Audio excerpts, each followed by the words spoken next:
Le voyage aérien du futur. France Info. Bonjour Jérôme Colombin. Bonjour Marie, bonjour à tous. À quoi ressemblera le voyage aérien dans le futur? Au salon Vivatech, Air France dévoile sa vision du transport aérien à l'heure du numérique.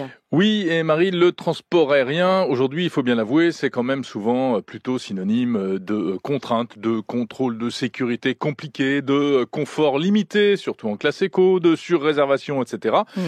Eh bien, dans le futur, tout ça, ça ne devrait pas vraiment changer, en réalité.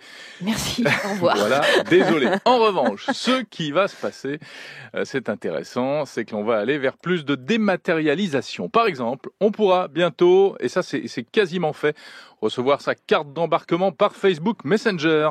C'est ce qu'est en train de mettre au point donc la compagnie Air France KLM. On pourra aussi dialoguer avec une intelligence artificielle, un chatbot, lorsqu'on aura besoin d'avoir des renseignements pratiques, par exemple savoir ce qu'on a le droit d'emporter ou pas dans tel ou tel pays, où sont passés nos bagages, s'ils sont perdus, etc. Air France KLM se targue d'être la première compagnie au monde à proposer ce service qui devrait donc arriver très rapidement. Et ces chatbots, ils vont permettre de faire aussi plein d'autres choses.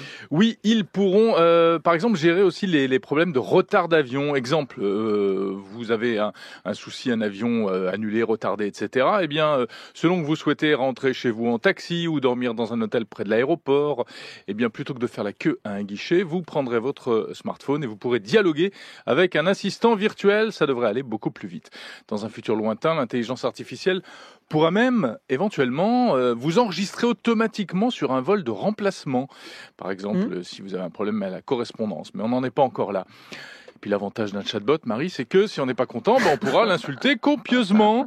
Ça évitera de martyriser souvent les pauvres employés des compagnies aériennes dans les aéroports. Bien vu. Et dans le futur, on pourra même voyager sans passeport.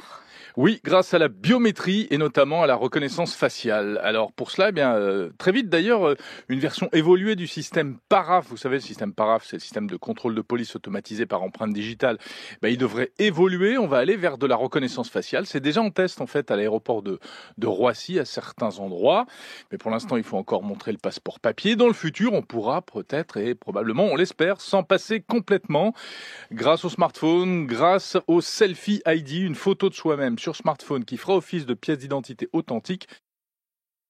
France Info.